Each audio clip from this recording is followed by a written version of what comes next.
The arts of disinformation, it's not anything new. It's been going on even in the pre-technology digital age. Disinformation was spread by the former Soviet Union, for example. The pace of dissemination of information in the past was a little bit slower because it all had to come through analog means, as in either through books or articles. And you had time to go through that and stop it from becoming widespread. But now you're finding these technological platforms that are capable of spreading it instantly across the globe. This has been a challenging few years for Facebook.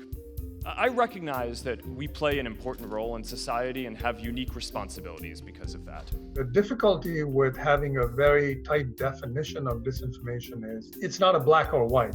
It may have begun with just kind of blatant lies and things that can be easily disproven. One false claim said drinking bleach could cure the virus. Others had racist undertones. So that's all forcing the major tech platforms to step up their efforts to combat bad information. But now we're, I think, seeing a phase where there is a little bit of fact, a small kernel of truth, and then it's been exaggerated to an extent where people reading that aren't quite sure where the facts stop and where the exaggeration or outright disinformation begins. So that's, I think, one of the more frustrating things. So when we talk about technological platforms and how they are either deliberately or unwittingly becoming agents of disinformation, carrying or spreading the disinformation from a few actors to millions and billions of people. I think the struggle that technology companies are having is that they don't really have human beings who are looking at every piece of information and saying, is that true? Is that accurate information, or is that disinformation?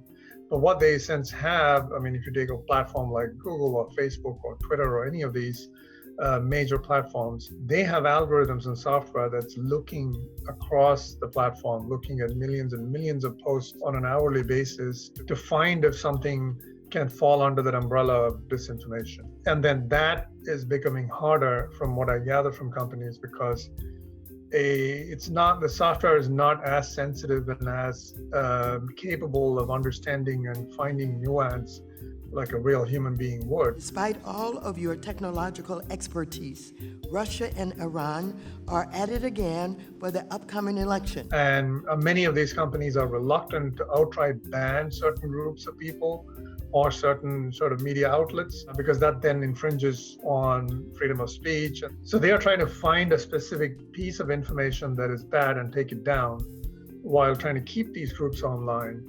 And I think that is where they're finding that it's not easy to do that on scale, as in go through billions of posts and find the ones that are actually misleading.